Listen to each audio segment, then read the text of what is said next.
Aerox B1 error 84. Ito yung sira. Ito sa gilid ng radiator, putol ang VVA sensor. Yan, na-rewiring ko na. Ito siya, nakabit ko na. Natakpan ko na rin ng maayos. Testingin natin.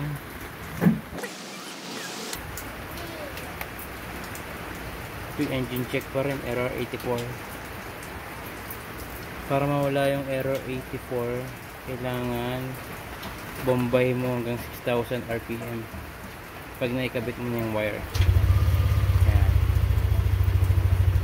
Bombahin ko wala na. Okay na. Wala nang error, wala nang engine check.